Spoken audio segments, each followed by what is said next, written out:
Au nom d'Allah, le tout miséricordieux, le très miséricordieux. Saad. Par le Coran, au renom glorieux. Dhikr. Ceux qui ont mécru sont plutôt dans l'orgueil et le schisme.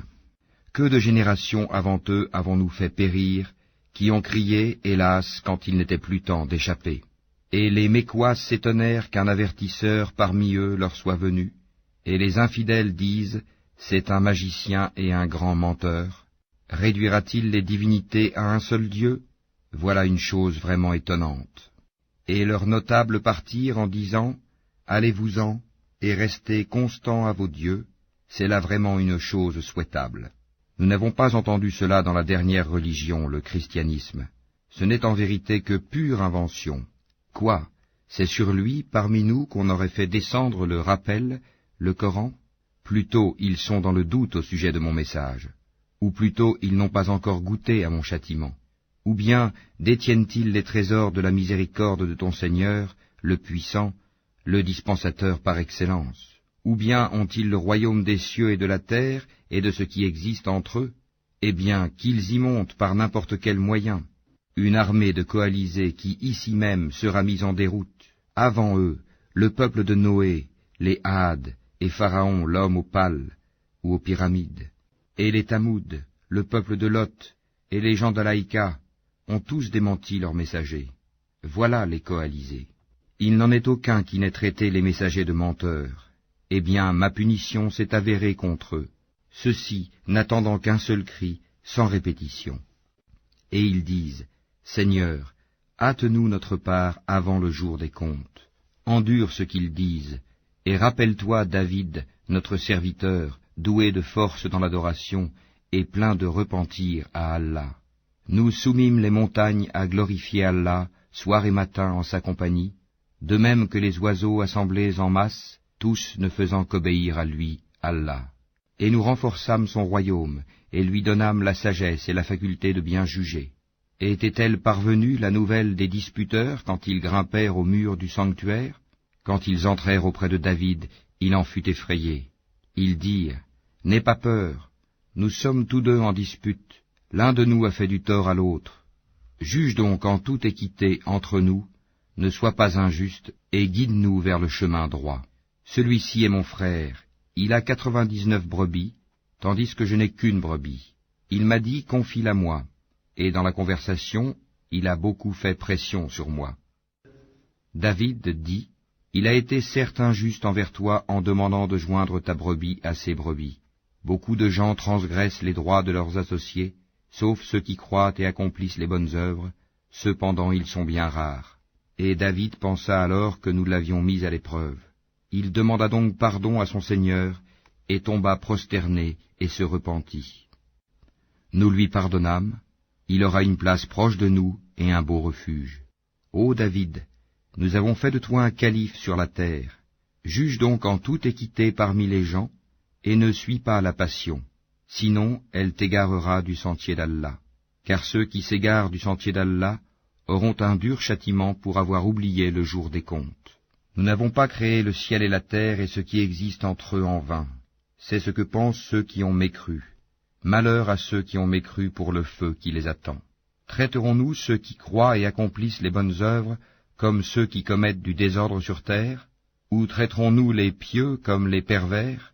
Voici un livre béni que nous avons fait descendre vers toi, afin qu'ils méditent sur les versets et que les doués d'intelligence réfléchissent. Et à David, nous fîmes don de Salomon, quel bon serviteur. Il était plein de repentir. Quand un après-midi on lui présenta de magnifiques chevaux de course, il dit, « Oui, je me suis complu à aimer les biens de ce monde au point d'oublier le rappel de mon Seigneur, jusqu'à ce que le soleil se soit caché derrière son voile. Ramenez-les-moi. » Alors il se mit à leur couper les pattes et les coups. Et nous avions certes éprouvé Salomon, en plaçant sur son siège un corps, ensuite il se repentit. Il dit, « Seigneur, pardonne-moi, et fais-moi don d'un royaume tel que nul après moi n'aura de pareil, c'est toi le grand dispensateur. » Nous lui assujettîmes alors le vent, qui, par son ordre, soufflait modérément partout où il voulait, de même que les diables, bâtisseurs et plongeurs de toutes sortes, et d'autres encore, accouplés dans des chaînes. Voilà notre don, distribue-le ou retiens-le sans avoir à en rendre compte, et il a une place rapprochée de nous et un beau refuge. Et rappelle-toi Job, notre serviteur, lorsqu'il appela son Seigneur, le diable m'a infligé détresse et souffrance. Frappe la terre de ton pied, voici une eau fraîche pour te laver, et voici de quoi boire. Et nous lui rendîmes sa famille, et la fîmes 2 fois plus nombreuse, comme une miséricorde de notre part, et comme un rappel pour les gens doués d'intelligence. Et prends dans ta main un faisceau de brindilles, puis frappe avec cela, et ne viole pas ton serment. Oui, nous l'avons trouvé vraiment endurant, quel bon serviteur, sans cesse il se repentait. Et rappelle-toi Abraham, Isaac et Jacob, nos serviteurs puissants et clairvoyants. Nous avons fait d'eux l'objet d'une distinction particulière, le rappel de l'au-delà. Ils sont auprès de nous, certes, parmi les meilleurs élus.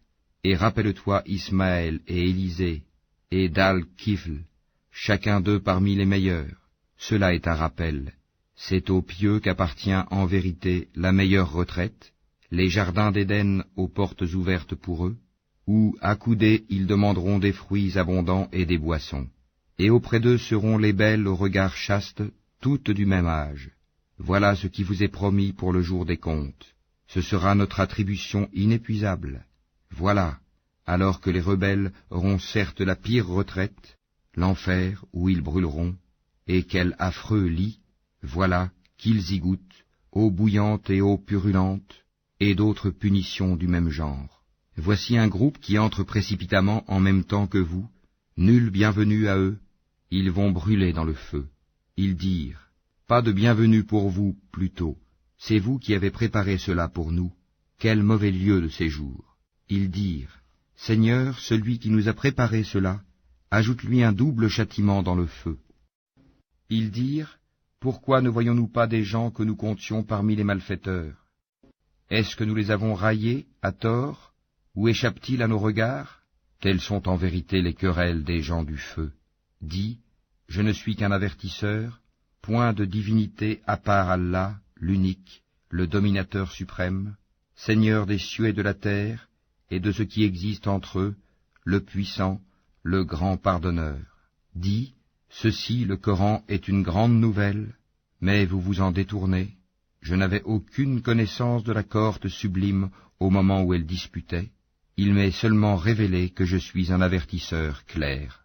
Quand ton Seigneur dit aux anges, « Je vais créer d'argile un être humain », quand je l'aurai bien formé et lui aurai insufflé de mon esprit, jetez-vous devant lui prosternés. Alors tous les anges se prosternèrent, à l'exception d'Iblis, qui s'enfla d'orgueil et fut du nombre des infidèles. Allah lui dit, « Ô Iblis, qui t'a empêché de te prosterner devant ce que j'ai créé de mes mains? T'enfles-tu d'orgueil ou te considères-tu parmi les haut placés? Je suis meilleur que lui, dit Iblis. Tu m'as créé de feu et tu l'as créé d'argile. Allah dit, sors d'ici, te voilà banni, et sur toi sera ma malédiction jusqu'au jour de la rétribution. Seigneur, dit Iblis, donne-moi donc un délai jusqu'au jour où ils seront ressuscités. Allah dit, tu es de ceux à qui un délai est accordé, jusqu'au jour de l'instant bien connu. Par ta puissance, dit Satan, je les séduirai assurément tous, sauf tes serviteurs élus parmi eux. Allah dit, en vérité, et c'est la vérité que je dis, j'emplirai certainement l'enfer de toi et de tous ceux d'entre eux qui te suivront. Dis, pour cela je ne vous demande aucun salaire, et je ne suis pas un imposteur. Ceci, le Coran, n'est qu'un rappel à l'univers, et certainement vous en aurez des nouvelles bientôt.